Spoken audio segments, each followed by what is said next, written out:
वाला वो नहीं वाला था, वो कहाँ है? चलो ठीक है, चल रहा था। देखो अपना टॉपिक चल रहा था, ईंधन पढ़ रहे थे ना अपने। चलो ईंधन पूरा हो गया तो उसके बाद अपने पढ़ रहे थे कार्बन के क्रिस्टलीय अपर रूप, ये पढ़ रहे थे। इसमें तीन बताए थे मैंने आपको, हीरा है ना, और एक और है इसके बाद में, कौन है?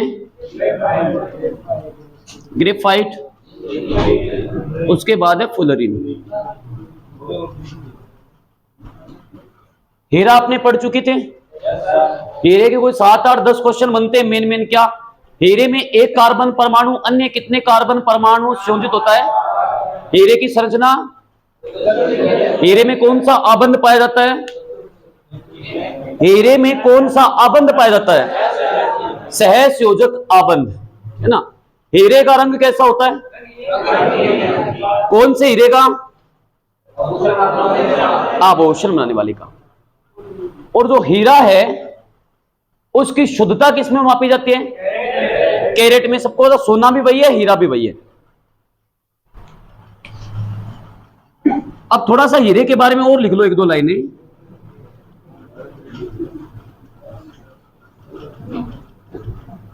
देखो हीरे जो होते हैं ना, डायमंड नेचुरल भी होते हैं, सिंथेटिक भी होते हैं। मतलब हीरे है ना, वो प्राकृतिक भी होते हैं और कृत्रिम भी होते हैं। प्राकृतिक हीरे तो बहुत है, जैसे कोहिनूर है ना, और कोलिनोन है, होप है, पीट है, ये सारे के सारे क्या प्राकृतिक है। आजकल क्या है, रेडीमेड डायमंड आने लगे, बने बनाए हीरे। मतलब प्रयोगशाला में हम हीरा है ना बना भी सकते हैं। अगर आपसे पूछे रेडीमेड हीरा क्या होता है, तो आप इसको मिला सकते हो सिलिकॉन और कार्बन को। सिलिकॉन और कार्बन को मिलाकर के आप बना लो कृत्रिम हीरा, रेडीमेड डायमंड। सिलिकॉन और कार्बन को दोनों मिला, संयोजकता इसकी भी 4 है, इसकी भी 4 है, दोनों मिलकर कैंसिल हो जाएगी, सीधा बनेगा SiC। इसे आप बोलोगे सिलिकॉन कार्बाइड।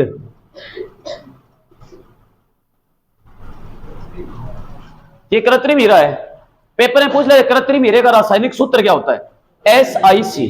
सिलिकॉन कार्बाइड को कृत्रिम हीरा या रेडीमेड डायमंड कहा जाता है। सबसे पहला कृत्रिम हीरा बना था अमेरिका के अंदर।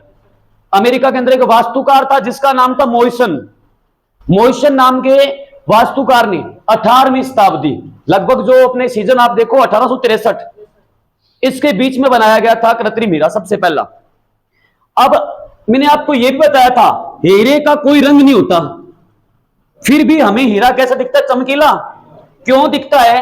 हीरा किस प्रकाशीय घटना के कारण चमकता हुआ प्रतीत होता है? ये मैं आपको लाइव टॉपिक में पढ़ा चुका हूं, जो नहीं आए हैं अभी आपका सिलेबस दोबारा स्टार्ट हो जाए, आपको पढ़ा दूंगा। अभी आप एक बार के लिए लो पूर्ण आंतरिक परावर्तन। प्रकाश टॉपिक में आप बचपन से पढ़ के आए होंगे, अपवर्तन, पेंसिल का मुड़ा हुआ दिखाई देना, तारों का टिमटिमाना, ये पढ़े होंगे ना। पानी से भरे गिलास में सिक्का पड़ा हुआ ऊपर दिखता है, ये सारा अपवर्तन है।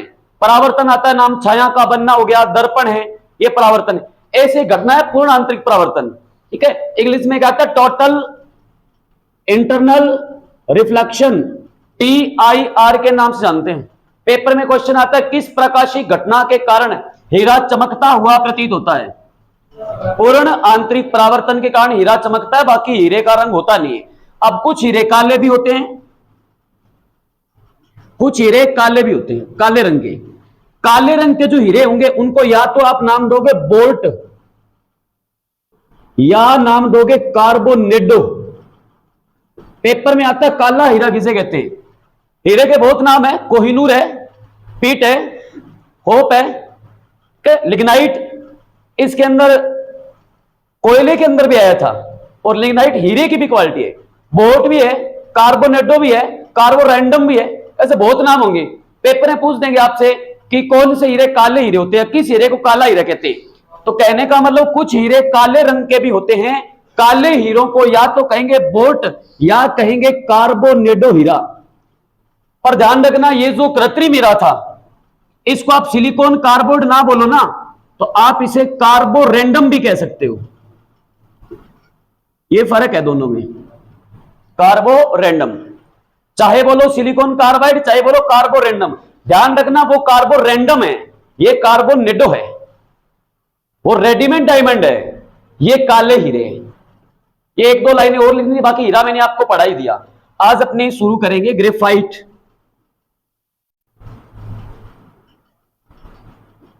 ग्रेफाइट पढ़ते हैं।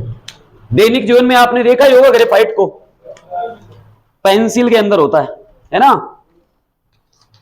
हाँ, पेंसिल को जो रोड होती है ना, वो ग्रेफाइट ही होता है। इसको रफ कर दूं? हाँ कोई बात नहीं, यहां तक रफ कर दूं, बाकी आगे लिख लो।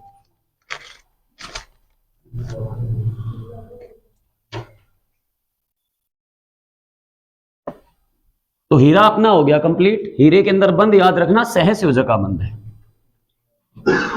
सहसंयोजक आबंध। बाकी हीरा में आपको पढ़ा गया, तो कुछ एक दो लाइनें थी, शायद ये नहीं लिखवाई थी, मैं लिखवा दिया। काला हीरा पूछे तो कह दो बोल्ट हीरा या कार्बोनेडो हीरा, या यूं पूछ लेते हीरा किस प्रकाशिक घटना कारण चमकता हुआ प्रतीत होता है, पूर्ण आंतरिक परावर्तन। शॉर्ट में बोलते हैं हीरे का चमकना कौन सी प्रकाशिक घटना है? प्रकाश का अपवर्तन, प्रकाश का वर्ण विक्षेपण, प्रकाश का परावर्तन, प्रकाश का पूर्ण आंतरिक परावर्तन।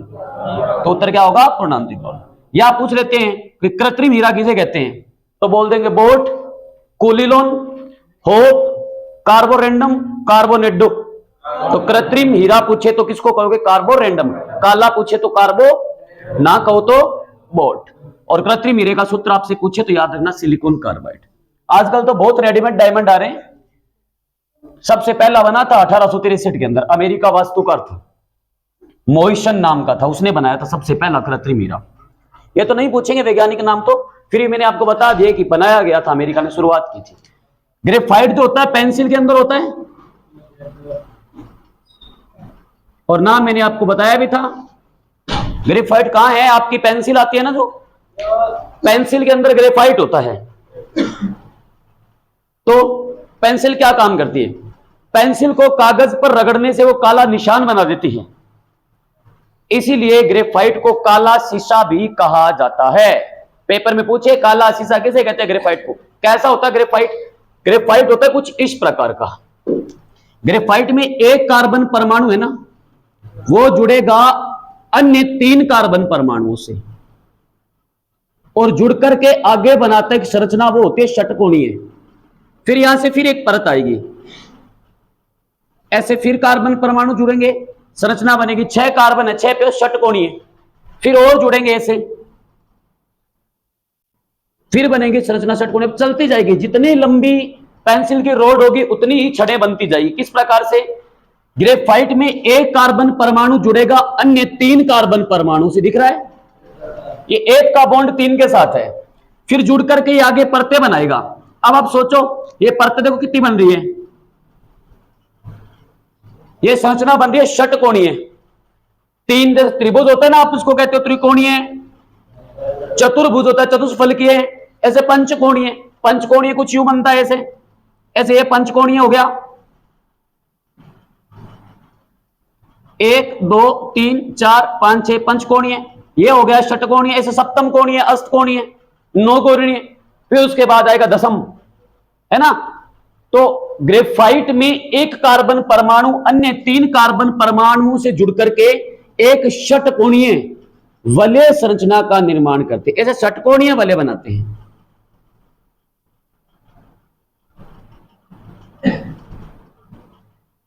अब देखो, अगर आप चेक करोगे ना, ये कार्बन है ना, 1 2 3 से जुड़ रहा है। ये कार्बन भी चेक करोगे ना, 1 ये वाला कार्बन 2 3 से। अब आप सोचो ये कहां से जुड़ रहा है? ये 1 इधर जा रहा है ना, तो 3 आप ऊपर जोड़ दो, ये संरचना बिखरी हुई होती है। मेन जो होगी ना वो परत ये होगी एक। ग्रेफाइट में एक कार्बन परमाणु अन्य 3 कार्बन परमाणु जुड़ करके एक षटकोणीय वलय संरचना का निर्माण करते हैं। इससे क्वेश्चन क्या निकला? क्वेश्चन ये निकला कि हीरे में एक कार्बन परमाणु कितने कार्बन जुड़ता है? 4 से, तो संरचना चतुष्फलकीय। ग्रेफाइट में एक कार्बन कितने जुड़ता है? 1 2 और 3 से, संरचना कैसी? षटकोणीय। कैसी होगी? अच्छा, कार्बन की संयोजकता कितनी होती है?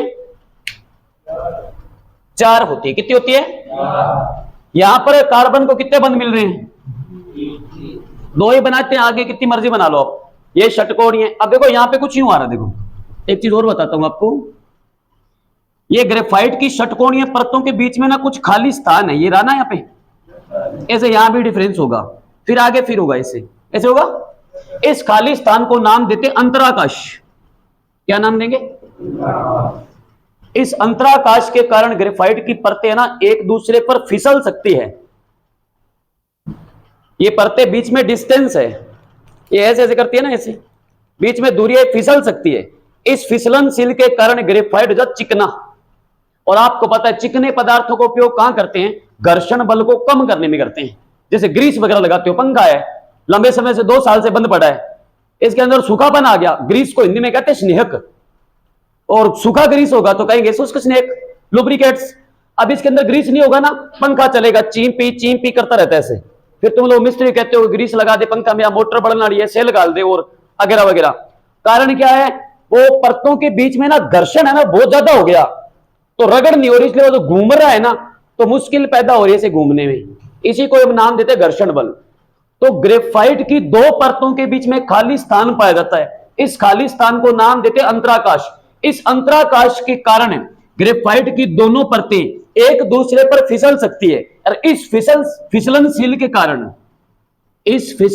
के कारण ग्रेफाइट जब चिकना, और चिकने पदार्थों का उपयोग करते हैं अपने घर्षण बल को कम करने के लिए। किसको? घर्षण बल को कम करने में। जैसे आप ग्रीस लगाते हो, वो क्या कर रहा है? घर्षण बल को कम कर रहा है। एक कांच के ग्लास की सड़क बनी हुई है, उस पे आपको बाइक चलानी है। एक आरसीसी रोड जिसको आप कहते हो, या डामर की रोड बनी हुई है, उस पे बाइक चलानी है। दोनों तरफ बाइक जानी चाहिए 80 की स्पीड से। आपको तुरंत बाइक को कंट्रोल करना है, कहां पर आपकी बाइक आसानी से रुकेगी और कहां पर आपको चोट लगने के चांसेस होंगे। कांच वाली पे ब्रेक लगाओगे ना, घर्षण है ही नहीं, बिल्कुल चिकनापन है, घर्षण नहीं है, टायर निकल जाएगा, ठीक है, गोडा छूल जाएगा। और डामर वाली रोड है, उस पे आप बाइक चला रहे हो, ब्रेक लगाओगे, कांच वाली की तुलना में आसानी से रुकेगी। या डामर वाली की तुलना में अगर आरसीसी रोड बनाई हुई है, जैसे आप मानकसर से विजयनगर साइड में जाओ, इस पे अगर आप बाइक रोकने का प्रयास करोगे ना, यहां जल्दी रुकेगी, इस पे घर्षण और ज्यादा है। घर्षण का मतलब समझते हो? रफ सरफेस होनी चाहिए, यहां कोई घर्षण नहीं है, ये देखो बिल्कुल चिकना है, स्पीड से है। इसकी तुलना में यहां घर्षण ज्यादा है। घर्षण का मतलब होता है ये, आप अगर ऐसे देखो ना चिकनी, यहां पर अगर रोड होगी वो ऐसे होगी उबड़ खाबड़। अब जो टायर चल रहा है ना, तो ये वाली जो सतह है ना बीच में, जो ये वाली टायर को आगे जाने से रोक रही है, और जो गति का विरोध कर रहा है उसी को नाम देता है घर्षण। घर्षण जितना ज्यादा होगा गति उतनी ही कम होगी, और घर्षण जितना कम होगा गति उतनी ही ज्यादा होगी। दोनों एक दूसरे के अपोजिट काम करते हैं, तो घर्षण जरूरी है। अब इस पंखे की गति के अंदर घर्षण पैदा हो जाए ना, तो ये सड़ जाएगा यार। बहुत पहले घर्षण पैदा होगा, इसकी गति धीमी होगी, इसमें ध्वनि आने लग जाएगी चीम पी की। और ज्यादा घर्षण बढ़ गया ना तो ये सड़ जाएगा, क्योंकि पंखा तो घूमना चाह रहा है, अंदर सरफेस रफ होगी, पंखा ऐसे घूम रहा है, वो बोल रहा है ना, अब वो यूं घूम रहा है ऐसा, तब दबाव पड़ेगा, इसके अंदर हीटिंग प्रोसेस आएगी। सबसे पहले उष्मा बढ़ेगी, जैसे तापमान बढ़ेगा, ये कॉपर वायर से बंधा हुआ है, वो तारों के बीच में टेम्परेचर बढ़ेगा और तारें आपस में मिल जाएगी, सड़ जाएगी। फिर आप कहते हो मोटर बंधवाइए पंखे की, वो सब काम इसका होता है घर्षण का। अब हम तो घर्षण इसमें डालते हैं, अब इसमें टेम्परेचर कितना होगा? पंखा अगर लगातार 10 घंटे चले, आप हाथ लगाओ, आपको गर्म मिलेगा ना? गर्म मिलेगा। ये तो लगभग 100 डिग्री मान लो, 50 डिग्री 200 डिग्री मान लो। पर रिफाइनरी के अंदर बड़ी मशीनें काम कर रही है, कोई बहुत बड़ी बड़ी मशीनें, ये हमारी एकेडमी, इससे बड़ी बड़ी मशीनें होती शुद्धिकरण की, उनके पुर्जे भी घूमने वाले बड़े बड़े होंगे। ऐसे वो 2 पुर्जे घूम रहे बड़ी मशीन के, ऐसे ऐसे गति कर रहे हैं, सपोज करो ये इधर घूम रहा है। अब इनके बीच में अगर घर्षण पैदा होगा तो गति इनकी कम हो जाएगी। अब इसमें अगर घर्षण को कम करवाना है तो आप कहोगे सर इसमें ग्रीस डाल देंगे हम, घर्षण कम करना है ग्रीस लगा दें, यहां पे चिकना हो जाएगा। तो ग्रीस तो 100 डिग्री 200 डिग्री 300 डिग्री तापमान में पिघल जाएगा, तो ये तो टिप टिप बरसा पानी नीचे गिर जाएगा। ग्रीस का वो काम ही नहीं हो। तो बड़ी मशीनों में घर्षण बल को कम करने के लिए किसका उपयोग किया जाता है? ग्रेफाइट का चूर्ण काम आता है। ये डालेंगे, जो पेंसिल का ग्रेफाइट है ना, उसकी चूर्ण बना लेंगे पाउडर, ये पाउडर यहां पे डाल देंगे। अब ये पुर्जे घिस रहे हैं तो सोच के देखो, टेम्परेचर तो बहुत ज्यादा ही होगा। अब आपने इसको डाला तो होगा क्या? बड़ी मशीनों के बीच में तापमान मान लो आ गया 700 degree centigrade, 800 degree, 500 degree. Graphite का गलनांक बिंदु, आगे वाली खास बात, ग्रेफाइट का गलनांक बिंदु वो होता है 1200 डिग्री से 1400, 1200 डिग्री सेंटीग्रेड से 1400 डिग्री सेंटीग्रेड, इतने तापमान पर यह पिघलेगा। इतना तापमान बड़ी मशीन में पैदा होने वाला है नहीं, और ग्रेफाइट का चूर्ण पिघलने वाला है नहीं। जैसे आपने चूर्ण डाला, ये यहां पर इसके पुर्जे के पास बाहरी भाग में चिपक गया, अब ये चिकना हो गया, अब स्पीड से घूम रहे हैं, फास्ट रोटेशन हो रहे दोनों में, मशीन बढ़िया काम कर रही है। मान लो मशीन में तापमान अगर आप कहते हो सर 1200 डिग्री आ गया, तो आ भी गया। पहले तो वो ठोस ग्रीस यानी सॉलिड स्नेहक के रूप में काम कर रहा था। अब तापमान बढ़ा, अब वो पिघलेगा। अब जो हमारे वाला ग्रीस होता है जो मशीनों में लगाते, अब वो वैसा ग्रीस बन जाएगा। अब वो द्रव रूप में आकर फिर ग्रीस का और काम करेगा। इसलिए कहते हैं बड़ी मशीनों में घर्षण बल को कम करने के लिए शुष्क स्नेहक के रूप में कौन सा कार्बनिक पदार्थ काम में ले जाता है? ग्रेफाइट का चूर्ण काम में लेते हैं। तो ग्रीस तो 200 डिग्री 300 पिघल जाएगा, ये भाई साहब 1200 डिग्री टेम्परेचर नहीं पिघलेंगे, तो वहां पर ग्रीस के रूप में वो काम में लेते हैं। अब ग्रेफाइट का चूर्ण बना वो सूखा है, ग्रीस को हिंदी में कहते हैं स्नेहक, तो ग्रेफाइट को कहते हैं शुष्क स्नेहक। शुष्क स्नेहक पेपर में आता है, निम्न में से कौन सा एक शुष्क स्नेहक है? अब आपको पता होना चाहिए स्नेहक का मतलब ग्रीस होता है, शुष्क का मतलब सूखा, तो सूखा ग्रीस कौन है? ये चूर्ण है, इसको कहेंगे शुष्क स्नेहक। तो इसका मतलब ऊष्मा का सूचालक है ये। अच्छा, आपको मैंने एक चीज सिखाई थी, कार्बन की सांद्रता कितनी होती है? 4 होती है। जरा बताओ इस कार्बन को बंद कितने मिल रहे हैं? एक ही बना लेते हैं, ज्यादा का क्या मतलब है? कितने बंद मिल रहे हैं कार्बन को? 1 2 और इधर तीसरा आ रहा है, कितने मिल रहे हैं? बंद कितने मिलने चाहिए? ये बंद कौन लेगा? खाली। फिर एक और परत बनाई, चलो ऐसे, इसको भी कितने बंद मिल रहे हैं? ये बंद कौन लेगा? खाली। मतलब ग्रेफाइट की जो षटकोणीय संरचना शुरू होगी ना, उसमें प्रत्येक कार्बन को 3 ही बंद मिल रहे हैं, जबकि मिलने कितने चाहिए? 1 इलेक्ट्रॉन मुक्त है कि नहीं है? तो ग्रेफाइट की प्रत्येक षटकोणीय संरचना में एक मुक्त इलेक्ट्रॉन पाया जाता है। इसीलिए ग्रेफाइट अधातु होते हुए भी विद्युत का सुचालक है। अधातु में क्या होती है? विद्युत की कुचालक।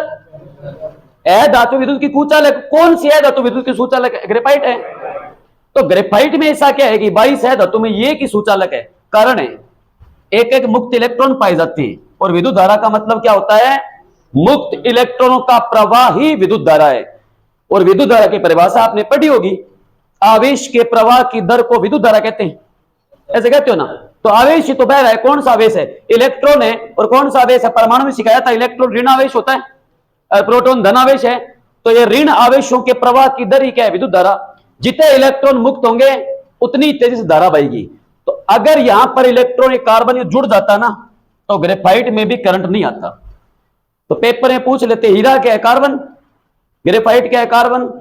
पेपर में आपसे क्वेश्चन पूछ लेंगे इस प्रकार से, कार्बन का अपर रूप होते हुए भी हीरा विद्युत का कुचालक होता है, जबकि ग्रेफाइट विद्युत का सुचालक होता है। नीचे कथन लिखे होंगे, थ्योरिकल क्वेश्चन आने लगे आजकल, तो नीचे आपका उत्तर लिखा हुआ मिलेगा, क्योंकि मुक्त इलेक्ट्रॉन पाए जाते हैं। मतलब कार्बन की संरचना यूं थी, याद आ रहा है? ऐसे थी, 4 बन चाहिए, 4 पूरे हैं। तो कार्बन की चतुष्फलकीय संरचना में मुक्त इलेक्ट्रॉन नहीं पाए जाते हैं, इसलिए कार्बन अधातु होते हुए भी हीरा जो है वो विद्युत का कुचालक है। पर ग्रेफाइट की षटकोणीय संरचना में एक एक मुक्त इलेक्ट्रॉन पाए जाते हैं, इसलिए अधातु होते हुए भी ग्रेफाइट तो है सुचालक, हीरा है कुचालक। ये बात समझ में आई? चलो अब ये सारे के सारे क्वेश्चन नोट करो। डायग्राम कोई मतलब नहीं है बनाने का, मैंने समझाया था आपको कि काम कैसे होता है। ये ग्रीस बनता कैसे? ऐसे बनता है, अंतराकाश कांड बनता है। आप अंतराकाश को नोट भी कर सकते हो, अंतराकाश को नोट कर सकते हो। जैसे आप पेंसिल से कागज पे यूं करते हो ना ऐसे, तो आप क्या कर रहे हो, आप षटकोणीय परतें हैं ना वो कागज पर छोड़ रहे हो कि ये ले ले। फिर षटकोणीय परतों के बीच में खाली स्थान भी तो है, इसीलिए इरेजर लेकर के आप उन परतों को रफ भी कर सकते हो। ऐसे इरेजर से यूं करते हो ना, ये षटकोणीय परतें आपने उतारी है, पेन से लिखा हुआ रफ क्यों नहीं होता? पेन से लिखते हो, उसको इरेजर से रफ कर दो क्या?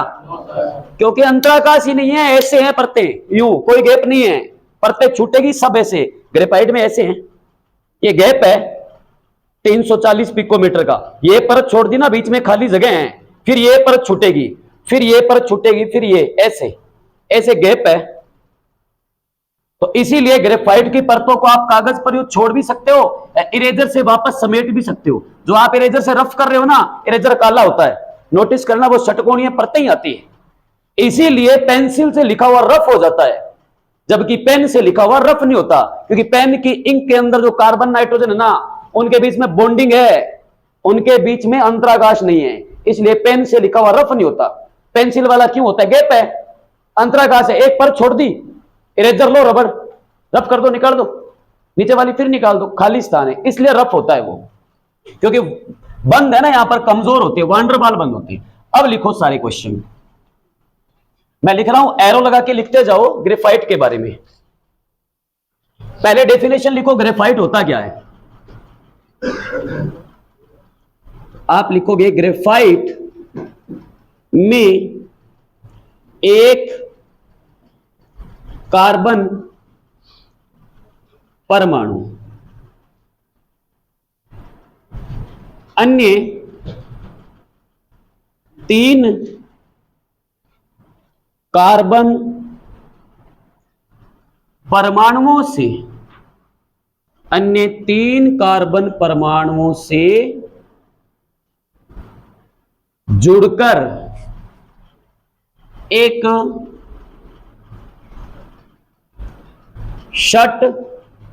षटकोणीय वलय संरचना का निर्माण करते हैं। हीरे की डेफिनेशन क्या थी?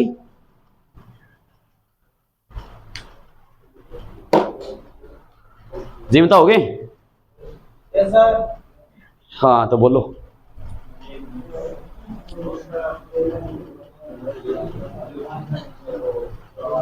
आंखें बंद करके जागना नहीं, अरे सो सकते हो। हीरे में था, हीरे में एक कार्बन परमाणु अन्य 4 कार्बन परमाणु जुड़कर चतुष्फलकीय बनाता है। ग्रेफाइट 3 से जुड़कर षटकोणीय बनाता है। तो पेपर पूछेगा हीरे की संरचना तो चतुष्फलकीय है, यहां से क्वेश्चन बनेगा ग्रेफाइट की संरचना कैसी होती है। पहला क्वेश्चन ये, कैसी होती है? बोलो, नींद नहीं आएगी फिर। षटकोणीय। ग्रेफाइट में एक कार्बन परमाणु कितने कार्बन जुड़ता है? बस 2 ही खास बातें हैं। आगे वाली खास बात, ग्रेफाइट ऊष्मा का सुचालक होता है। ऊष्मा का सुचालक तो हीरा भी था, 3700 से 3800 डिग्री, इसलिए कहते प्रकृति का सबसे कठोर पदार्थ कौन है? हीरा। क्यों? भाई साहब का गलनांक बिंदु है 4000 के आसपास, 3700 डिग्री सेंटीग्रेड से 3800, इतना गलनांक तो किसी का भी नहीं है ना। इसलिए सुचालक कितने टेम्परेचर में? तो आप कहोगे 1200 डिग्री सेंटीग्रेड से इतने तापमान पे पिघल जाएगा। तो पेपर में यह भी आ सकता है कि ग्रेफाइट का गलनांक बिंदु कितना होता है? 1200 से 1400। हीरे का 3700 से 3700 से 3800। अच्छा, हीरा ऊष्मा का सुचालक था, ग्रेफाइट भी था, पर हीरा विद्युत का सुचालक नहीं था, ठीक है ना, क्योंकि मुक्त इलेक्ट्रॉन नहीं है। ग्रेफाइट विद्युत का क्या है? सुचालक। तो ग्रेफाइट विद्युत का भी क्या होता है? एकमात्र ऐसी अधातु जो ऊष्मा तथा विद्युत की सुचालक होती है। ग्रेफाइट को छोड़कर किसी में भी करंट नहीं आता, सुचालक होती है, वो है ग्रेफाइट। कैसा होता है? चिकना।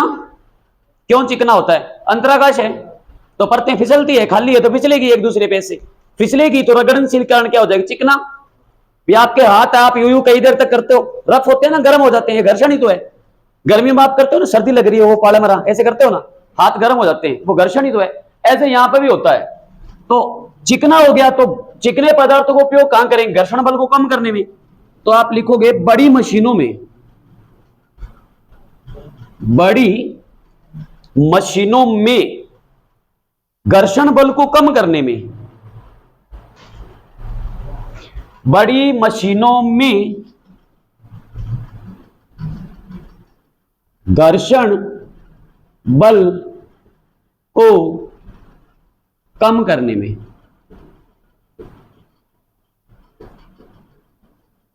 शुष्क स्नेहक के रूप में। शुष्क स्नेहक का मतलब होता है सूखा ग्रीस, सूखा ग्रीस, ठीक है, शुष्क स्नेहक के रूप में। यह इंपॉर्टेंट क्वेश्चन है कि बड़ी मशीनों में घर्षण बल को कम करने में शुष्क स्नेहक के रूप में कौन सा कार्बनिक पदार्थ काम आता है? ग्रेफाइट, या बोल दो ग्रेफाइट का चूर्ण।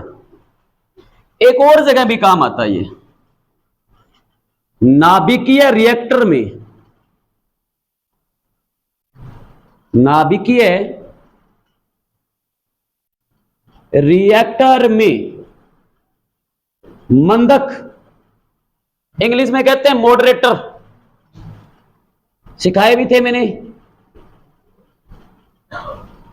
इंग्लिश में कहते हैं मॉडरेटर, मंदक के रूप में।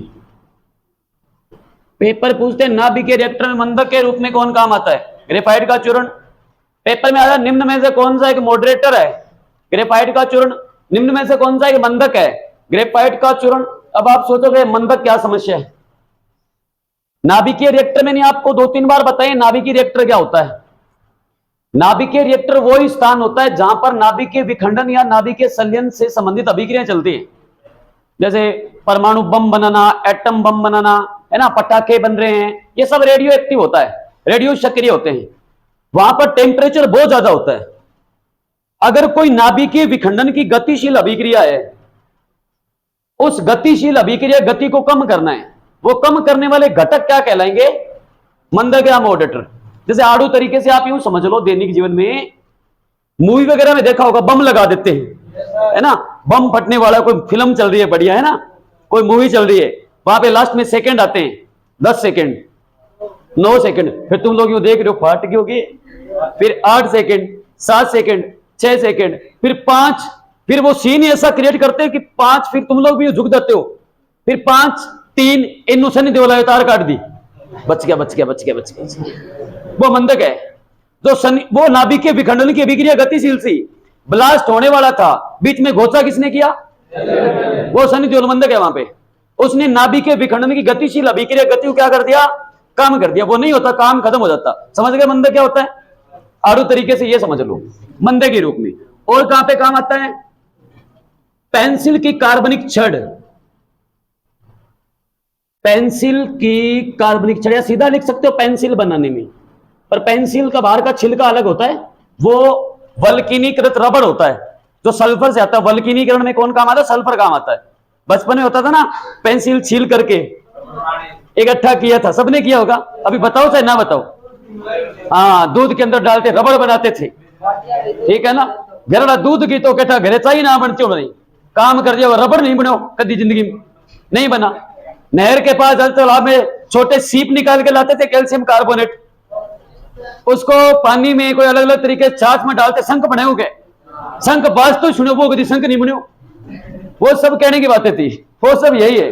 तो पेंसिल के बाहर है ना, वो वल्कनीकृत रबड़ होता है, तो उससे नहीं बनेगा। छिलके डाले थे, किया होगा ना सबने काम, ये मैंने भी किया था, इसलिए मुझे याद अभी तक, ठीक है ना। किसी ने कहा था कि छिलके है ना, इसको इकट्ठा को रबड़ बन जाता है, तो दूध में डाल के छोड़े थे, फिर कभी नहीं बने। अब पता उनको होता नहीं था, उस समय जानते नहीं थी। कैल्शियम के अंदर तो क्या है, दूध के अंदर कैल्शियम है, बाहर छिलका डाल रहे हैं वो कार्बन है।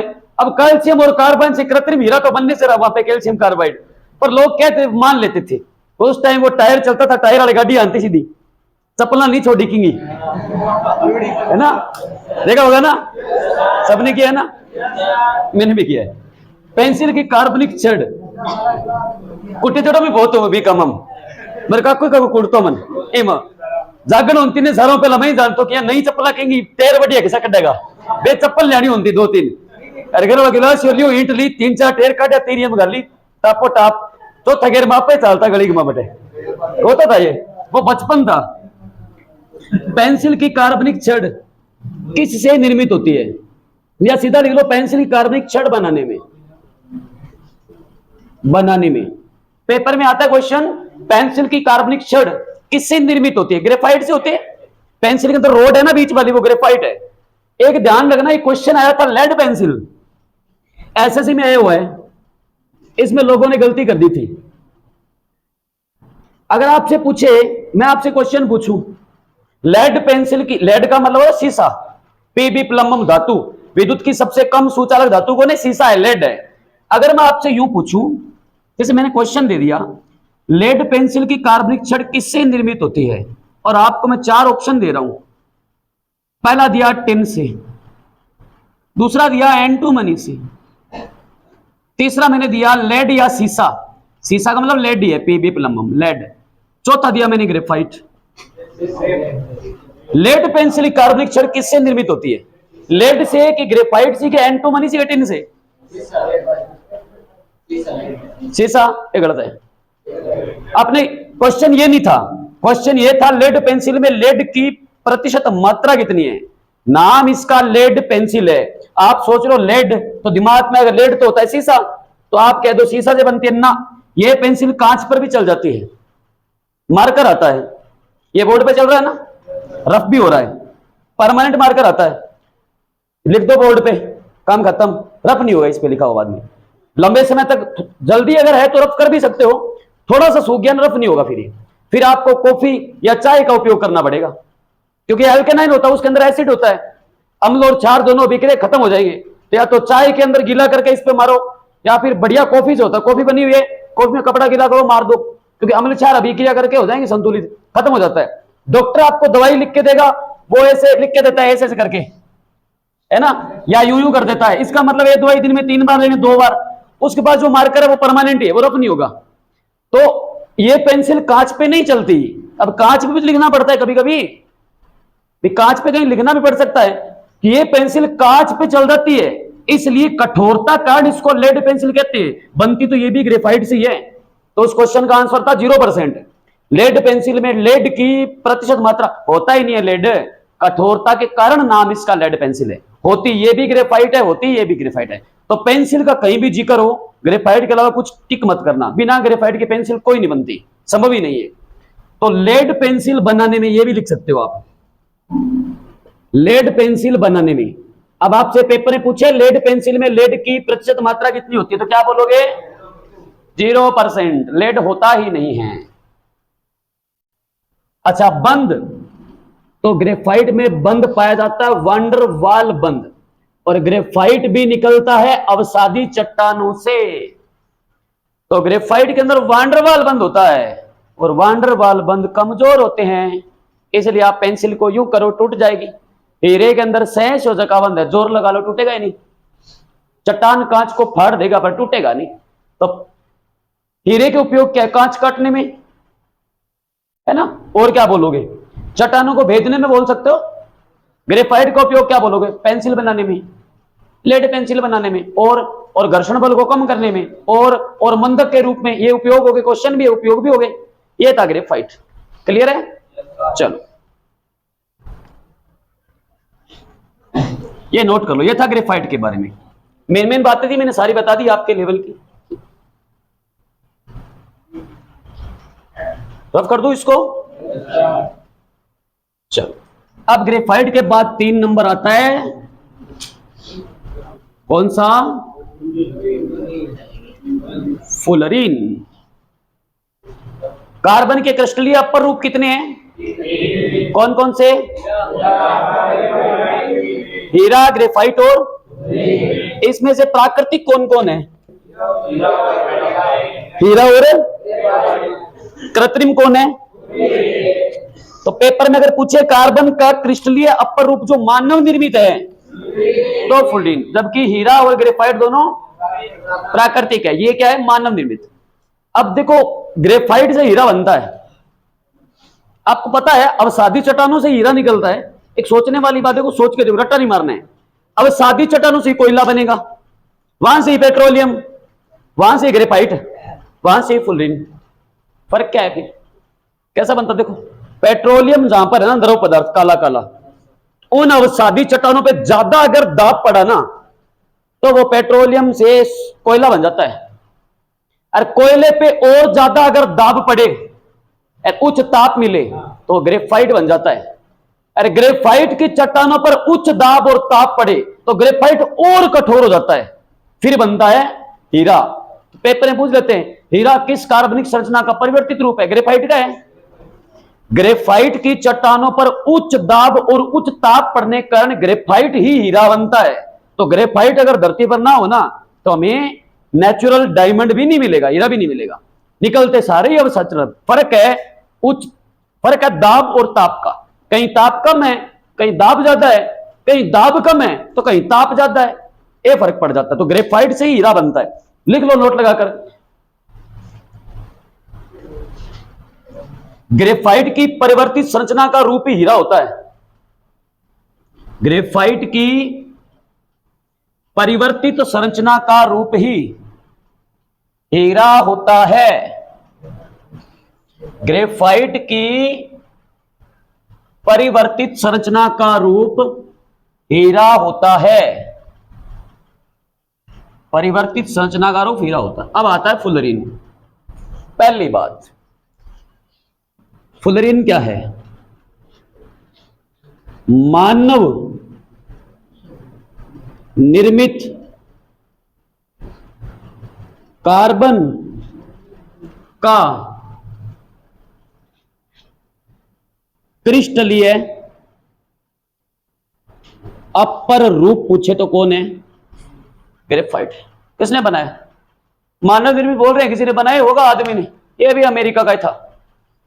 एक अमेरिकी वास्तुकार था जिसका नाम था बंकमिंस्टर फुलर। 10th में पढ़ा होगा, इसलिए इसका नाम बक्की बॉल है फ्लोरीन का। इसकी संरचना गोल गुबंद के समान होती है, पिंजरानुमा, इसलिए इसको फ्लोरीन कहते हैं। गुबंद जानते हो? गोल गुबंद नहीं जानते? गुबंद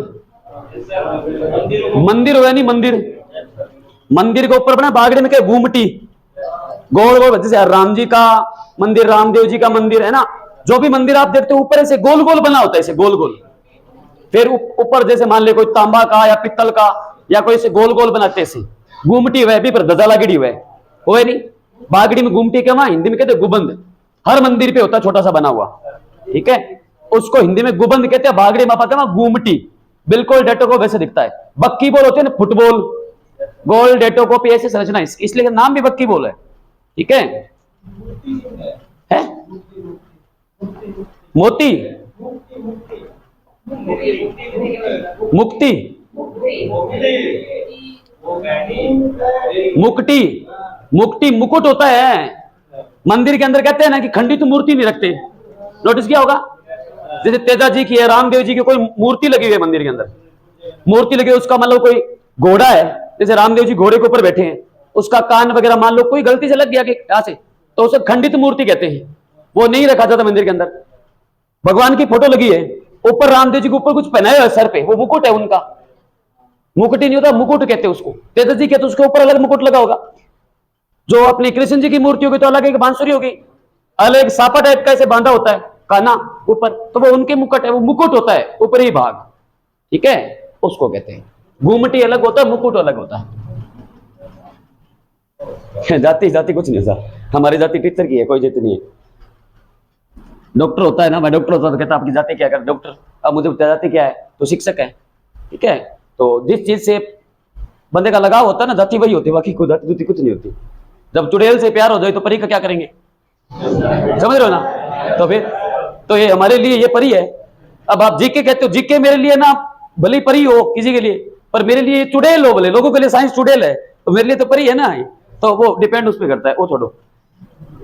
इधर देखो, अब इसकी खोज की थी फुलर ने। चलो यहां लिख लेते खोज करदा। कथाएं तो मेरे पास बहुत है, पर अभी टॉपिक थोड़ा सीरियस चल रहा है, इसलिए कुछ बता नहीं रहा मैं आपको, बाकी सब कुछ बताएंगे आपको। खोज करता है वो है अमेरिकी वास्तुकार।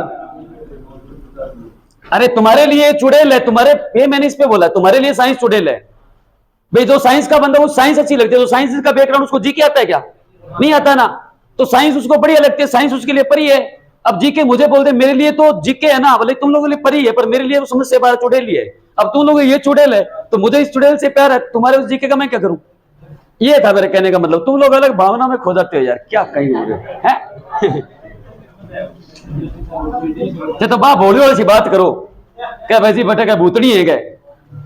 बटे क्या भूतनी होनी चाहिए, पक्की बात है कि उड़ तो मैं दूंगा, पर बाद में फर्क नहीं आना चाहिए।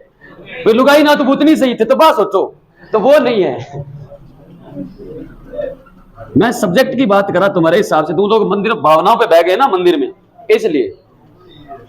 बंकमिस्टर फुलर एक अमेरिकी वास्तुकार, इधर ध्यान दो, चलो ऐसे के बाद हंसते रहो मस्त रहो, पर ध्यान दो। एक अमेरिकी वास्तुकार था जिसका नाम था बंकमिस्टर फुलर। इस बंकमिस्टर फुलर नाम के अमेरिकी वास्तुकार ने क्या किया? 60 कार्बन परमाणु को इकट्ठा किया और एक बक्की बॉल यानी फुटबॉल के जैसी गोल संरचना बना दी, उसी का नाम पड़ा फुलरी। ठीक है, इसकी संरचना होती है, अगर आपसे पूछे कि फुलरिन की संरचना कैसी होती है, पिंजरा देखा है आपने? पिंजरा आजकल तो अलग अलग टाइप के पिंजरे आने लगे, जैसा आप चाहो वैसा पिंजरा मिल सकता है, कैसा बना लो आप पिंजरा भले। पिंजरा जो रियल होगा ना वो पंचकोणीय षटकोणीय फलक के रूप में आता। पुराने जमाने के अंदर पिंजरा आता था। पिंजरे की संरचना रियल में वही होती है। आपके घर पे नाना नानी का पुराने जमाने का पिंजरा जिसमें चूंटियों चांटियों रखता पहला, वो पिंजरे कभी देखना उसमें फलक बने होते हैं, ऐसे पूरा सजा के बनाए हुए है, बिंगो टोटल एरियो है नहीं, वो नानी के अंडर में ही हुआ है ऐसा। आजकल तो है नहीं, रखते नहीं है पिंजरा, आजकल तो चूंटियों ही को नहीं, पिंजरे की हैं क्या दिनों क्या हुआ डोलिए को दिन का लेता 1 किलो लिया अच्छा बना लिया, शाम ने डोलिए को, तो वो है ही नहीं, तो चूंटियों को तो पिंजरों ही को नहीं। पहले पिंजरा आता था ना, वो आता था या तो इस टाइप का पंचकोणीय, ये फलक बनते थे, इस टाइप का पिंजरा आता था। अगर आपने पुराने जमाने का देखा है तो लकड़ी का बनता, जालियां लगती छोटी छोटी, ऐसा ही होता है फुलिन, पंचकोणीय फलक होते हैं, याद करवा रहा हूं आपको। तो फुलिन की संरचना कैसी होती है? पुराने जमाने से तुलना करो ना तो आप कहोगे पंचकोणीय। पंचकोणीय मत लिखो, पिंजरा नुमा लिखो, सॉरी पंचकोणीय अलग लिखेंगे। फुलरिन की संरचना तो आप कहोगे पिंजरा नुमा, ये ना कहो तो आप क्या लो, गोल गुबंद के समान, घूमटी हुए नहीं, इस टाइप से बनेगी, ऊपर हुआ हुआ बकरेड़ी। कभी नोटिस करना, ऊपर एक उभार बना होता है, वो एक फलक को ही दर्शाता है। मिंदर की घूमटी देखी कभी गोरू के? कथे मिंदर में चप्पला ही देखता, बचपन की बात कर रहा हूं पुरानियों, वो समय जिंदगी में दोबारा नहीं आएगा लौट कर, कभी नहीं आएगा। बचपन तो बचपन ही था। बी टाइम 10 काच गोली हार जानता नहीं, यहां लाग तो जाने कोई सट्टो लगाइए 5000 को, दुख रहन तो रात में 10 कोच करी हार गयो मैं, काल जीता ना 20। एक वो बहुत कुछ होता था, वो बचपन अलग था। मैं तो घड़ी, मेरी चोट बहुत तगड़ी है, कभी पिता ना ले किसी पास ले ली बनाई। समझ गए ना, गोल गुबंद के समान। अच्छा, अब एक बात और ध्यान रखना, अगर मैं बोलूं आपको इसके अंदर फलक, थोड़ा सा मैं डायग्राम बना के आपको समझाता हूं कैसा होता था फुलरिन। ऐसा होता फुलरिन, ये चोट पिल्ला खेल के मानेगा मेरे साथ मन लगे। इधर देखो, ए मेरे को सागिड़ी सुन लेगा और फिर मानने का मंठा है, क्योंकि जक्की गान ने पूरा खाने का आदत पड़ जावे नहीं, बिन हरियो पसंद को नहीं हुआ, वह पूरी खाएगी, वाह बात है, कहावत होया बागड़ी में, जन समझ जाओ। ये देखो, एक तो होगी इसके अंदर षटकोणीय संरचना, ठीक है। फिर देखो यहां पर, देखो अगर मैं यहां बनाऊं ना थोड़ा सा अलग दिख जाएगा आपको। ये देखो पंचकोणीय बन गई, यहां पे ये कार्बन आ गया, यहां पे इससे फिर आ गया, यहां पे फिर जोड़ लो, एक यहां आ गया, फिर यहां जोड़ लो, फिर एक कार्बन यहां जोड़ लो। अब देखो इस संरचना, थोड़ा इसको रफ करते हैं, 3 ऐसे बनाओ, देखो 1 2 3 4, ये बन गई पंचकोणीय, ये बन गई षटकोणीय। फिर यहां से आप एक फिर पंचकोणीय ऐसे बना सकते हो फ्लोरीन के अंदर, ऐसे यहां से फिर आप यूं करके आगे और इसको लेके चल पड़ो, यूं कर दो। मतलब कहीं पर तो मिलेगी आपको षटकोणीय, कहीं पर मिलेगी पंचकोणीय, कहीं पर षटकोणीय, कहीं पर पंचकोणीय, ऐसे कुल मिला के ना एक संरचना बन जाती है ऐसे गोल गोल गुबंद के जैसी। ये टोटल फलक देखो, षटकोणीय और पंचकोणीय टोटल फलक कितने होते हैं? 32 होते हैं। फ्लोरीन के अंदर कुल फलकों की संख्या पूछे तो आप कहोगे 32। 32 का मतलब 20 तो इसके अंदर षटकोणीय होंगे, जैसे एक षटकोणीय आ गया, फिर कहीं और आ जाएगा ऐसे दूसरा षटकोणीय है, फिर ऐसे यहां एक पंचकोणीय है, फिर दूसरा, फिर कहीं इधर तीसरा आ गया षटकोणीय। ऐसे षटकोणीय जोड़ के टोटल होंगे फलक 20 और पंचकोणीय होंगे 12। 20 और 12 32।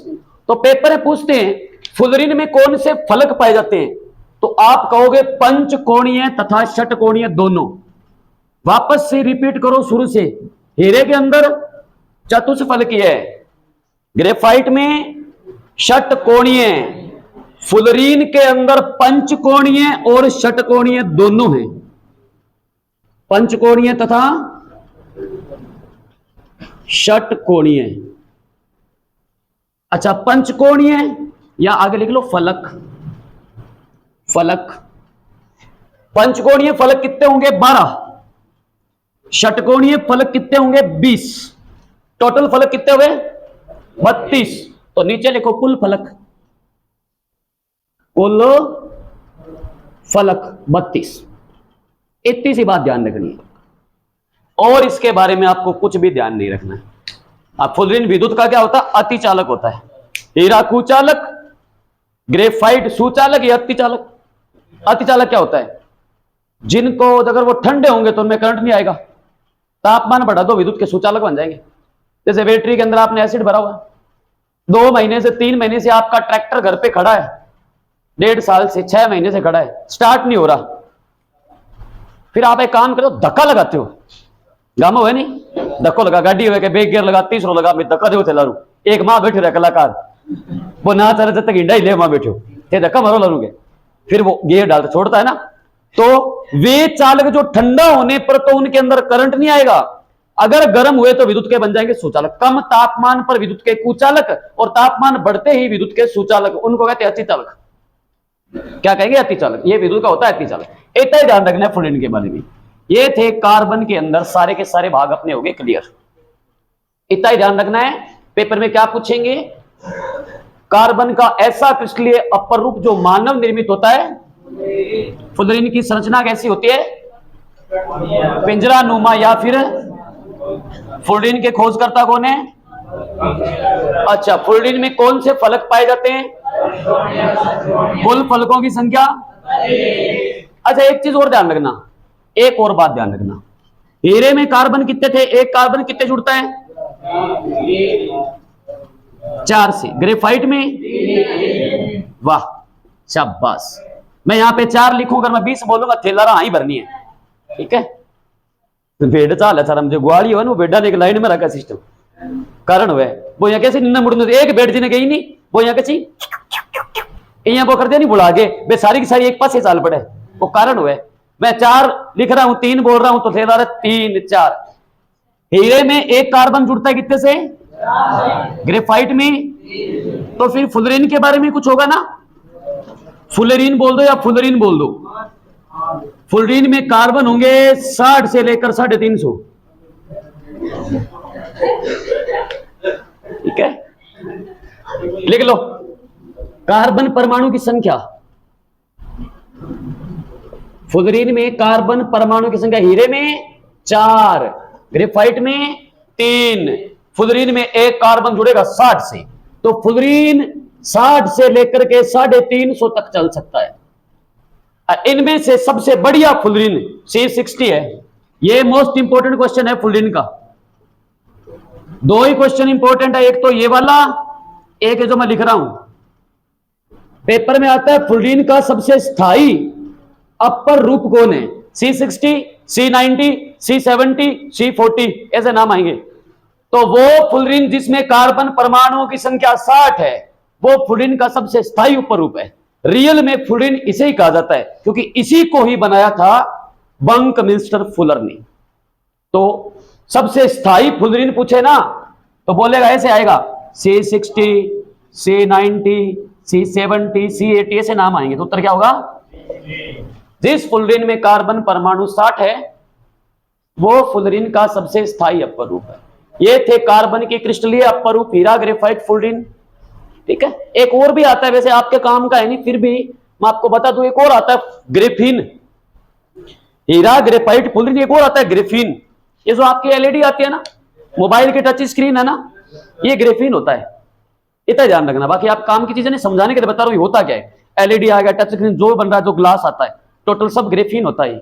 मेटल ग्लास लेके आता तुम लोग, हार्ड लगाते हो, सॉफ्ट लगाते हो, मोबाइल टूटे ना गिर जाए तो, सब ग्रेफिन होता है। एलईडी इससे बनती है, टच स्क्रीन सारी इससे बनती है, ग्रेफिन से। फोल्डर जो चेंज करवाते हो मोबाइल का, एक तो कहते हो कि गिर गया, टूट गया, एक कहते हो फोल्डर चेंज होगा, है ना, वो उसी के अंदर ही फुलरिन की ग्रेफिन की लगी होती है। तो क्रिस्टलीय में आगे हीरा ग्रेफाइट फुलरिन, और क्रिस्टलीय में आपको पढ़ा चुका पहले, ईंधन पूरा, कोयला, लकड़ी, गोबर, पेट्रोलियम, एलपीजी, सीएनजी सब पढ़ा दिए, खत्म। कार्बन में क्या क्या था? पहला, कार्बन परमाणु की विशेषताएं। दूसरा, कार्बन परमाणु की श्रेणियां। तीसरा, कार्बन परमाणु से बने थे हाइड्रोकार्बन, इसी में बना था ईंधन। इसी के अंदर क्रिस्टलीय अपर रूप हीरा। 4 टॉपिक खत्म हो गए। अब लास्ट इसी का पार्ट बचा है, कार्बन से ही बनता है, जो मैंने आपको मोनोडाई ट्राई कराए थे, ओजोन परत। पर्यावरण का भी है, इसका भी पूरा अलग टॉपिक है, उसको अपने अलग से पढ़ते हैं। ये इतना नोट कर लो। चलो, यहां तक ठीक है।